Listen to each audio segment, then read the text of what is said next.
নির্বাচনী দায়িত্ব সুষ্ঠুভাবে সম্পূর্ণের নিমিত্তে 10টি অস্থায়ী বেস ক্যাম্প স্থাপন এবং গুরুত্বপূর্ণ 22টি স্থানে অস্থায়ী চেকপোস্ট বসানো হবে। কুষ্টিয়া ব্যাটালিয়ন 47 বিজিবি যশোর রিজিয়নের আওতাধীন কুষ্টিয়া সেক্টরের অধীনস্থ একটি ব্যাটালিয়ন। এই ব্যাটালিয়ন কুষ্টিয়া জেলা এবং মেহেরপুর জেলার গাংনী উপজেলায় মাদক ও চোরাচালান দমনে নিরলসভাবে কাজ করে যাচ্ছে। এই নিরলস প্রচেষ্টায় গত 1 বছরে 139 জন আসামি সহ সর্বমোট 103,25,70,456 টাকা মূল্যের মাদক ও অন্যান্য চোরাচালানি মালামাল আটক করা হয়েছে।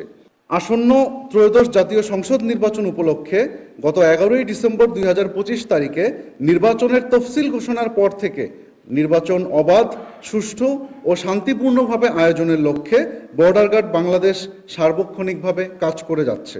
কুষ্টিয়া সেক্টরের অধীনস্থ কুষ্টিয়া ব্যাটালিয়ন কুষ্টিয়া ও রাজবাড়ী এই 2টি জেলার নির্বাচনকালীন দায়িত্ব পালন করে থাকবে। এই 2 জেলায় মোট 11টি উপজেলা রয়েছে, যেখানে 6টি সংসদীয় আসনে নির্বাচন অনুষ্ঠিত হবে। নির্বাচনকে সুষ্ঠু ও শান্তিপূর্ণ করতে সীমান্তবর্তী দৌলতপুর উপজেলায় বিশেষ পন্থা অবলম্বন সহ একাধিক বিজিবি প্লাটুন মোতায়েন করা হবে। পাশাপাশি পুরো নির্বাচন এলাকায় 15 প্লাটুন বিজিবি দায়িত্ব পালন করবে। নির্বাচনী দায়িত্ব সুষ্ঠুভাবে সম্পূর্ণের নিমিত্তে 10টি অস্থায়ী বেস ক্যাম্প স্থাপন এবং গুরুত্বপূর্ণ 22টি স্থানে অস্থায়ী চেকপোস্ট বসানো হবে। এছাড়াও নির্বাচনী এলাকার সার্বিক পরিস্থিতি নিবিড়ভাবে পর্যবেক্ষণের জন্য ড্রোনের মাধ্যমে নজরদারির ব্যবস্থা করা হবে, যাতে যে কোনো অনাকাঙ্ক্ষিত পরিস্থিতি দ্রুত শনাক্ত ও নিয়ন্ত্রণ করা যায়। কুষ্টিয়া ব্যাটালিয়ন হতে ইতিমধ্যে উপজেলা পর্যায়ে প্রতিনিধি প্রেরণের মাধ্যমে সংশ্লিষ্ট নির্বাচন অফিসের সাথে সমন্বয় করে সকল ভোট কেন্দ্রের রেকি কার্যক্রম সম্পন্ন করা হয়েছে। নির্বাচনী এলাকার আইন শৃঙ্খলা পরিস্থিতি মূল্যায়ন করে ঝুঁকিপূর্ণ এলাকা ও ভোট কেন্দ্র চিহ্নিত করা হয়েছে এবং এর ভিত্তিতে বিস্তারিত নিরাপত্তা পরিকল্পনা প্রণয়ন করা হয়েছে।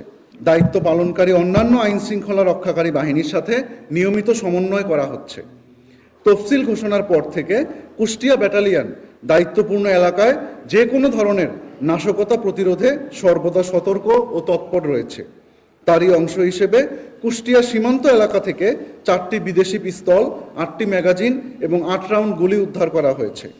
পাশাপাশি নিয়মিত জনসচেতনতামূলক সভা আয়োজন করে স্থানীয় জনগণকে শান্তিপূর্ণভাবে নির্বাচনে অংশগ্রহণে উদ্বুদ্ধ ও সচেতন করা হচ্ছে।